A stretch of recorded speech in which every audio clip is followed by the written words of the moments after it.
into these next couple weeks here, we need to think about, what the temperatures are doing, how that might affect our different plants in the garden. And I'm going to specifically talk a little bit about some of our vegetable crops. When we're thinking about frost versus freezes, what does that really mean? A frost event occurs when air temperatures at ground level dip to 32 degrees or lower.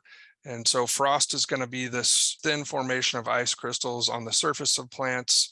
And there may or may not be freezing within the plant tissue, depending on the weather conditions, the duration of the temperatures and whatnot. So a freeze event, as opposed to a frost, is that you do have this ice forming between the cells and within the cells of the plant tissue. So when this happens, we all know that water expands when it freezes.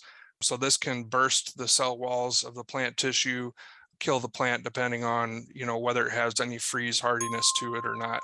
Some plants do have more space between their cells, and there's varying amounts of survival depending on the duration of the cold weather and how much internal ice is formed within some of these different plants. So in general, when we're talking about vegetable crops, they're often broken up into these different categories: hard frost hardy, light frost hardy, and light frost susceptible. So our hard frost hardy plants can tolerate temperatures below 28 degrees.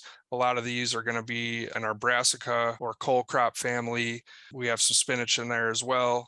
Some of the varieties of kale are extremely hardy and can even overwinter and grow into the next season. Kale is a biennial crop. In the second year, it'll produce foliage, but then it'll set flowers and complete its life cycle. Next, we have the light frost hardy crops. And so these can tolerate temperatures down to 28 degrees. And, looking at different university publications, some of these within the light frost and hard frost hardy are switched around depending on which university you're looking at. But these are just some general guidelines. So things like our beets, broccoli, cabbage, carrots, and some of these other plants listed here can tolerate that temperature range. Now, our light frost susceptible plants, that's a pretty cut and dry issue, and a lot of these plants in this category have been domesticated from, tropical climates. So things like cucumbers, tomatoes, a lot of our different flowering crops, they are very frost susceptible. So we want to get those out of the garden before that first frost event. And the good thing is, some of these crops are able to ripen after harvest, so we can still get some good eaten fruit that's after this first frost.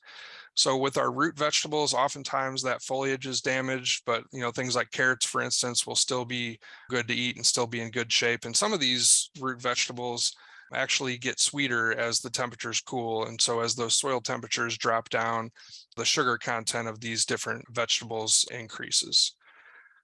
So one good tool that we have to kind of understand frost and freeze in the state of Missouri, thanks to our state climatologist, Pat Gannan, is this frost freeze probability guides. And so this is based off data from 103 different weather stations in the state of Missouri, and it's based off of long-term data over a 30-year period. And so it's going to provide median last spring, first fall frost and freeze dates, and it provides this information for specific weather stations, as well as builds out these contour maps that helps us understand the different temperature gradients across the state. So if we look at some of these maps, the one on the left is medium temperatures of the first fall temperature below 36 degrees. The one on the right is equal to or below 32 degrees. But you'll notice over in the St. Louis metro area, there's definitely a heat island effect. We can see in the southeast corner of the state, that makes a lot of sense, that some of these first fall temperatures are pushed further out. But we definitely have a heat island effect in the St. Louis metro area. And you can see, maybe out in western St. Charles County, Warren County, that first temperature equal to or below 32 is around October 23rd. And then all the way into St. Louis City, it's more like November 1st.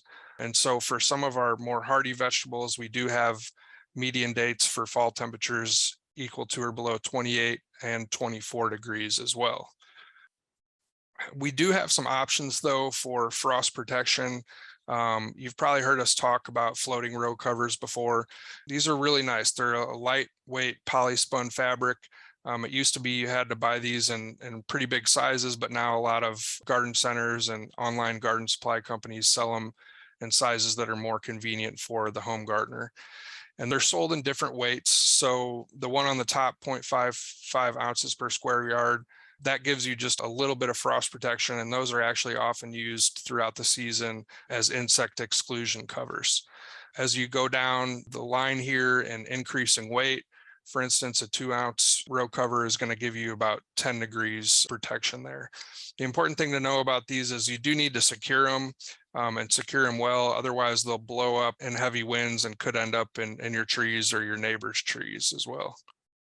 There's also options with cold frames. These can be put together, constructed from a variety of different materials. You're generally going to have a warmer thermal mass in the soil in these types of cold frames, so they're going to offer additional frost and freeze protection over the floating row covers. You do want to make sure on a hot sunny day, even in the fall, we want to ventilate these to get some of that excessive heat out of there, because you could end up cooking some of your plants.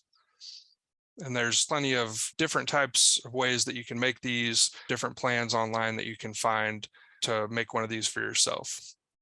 But with season extension, there are a couple things we want to think about.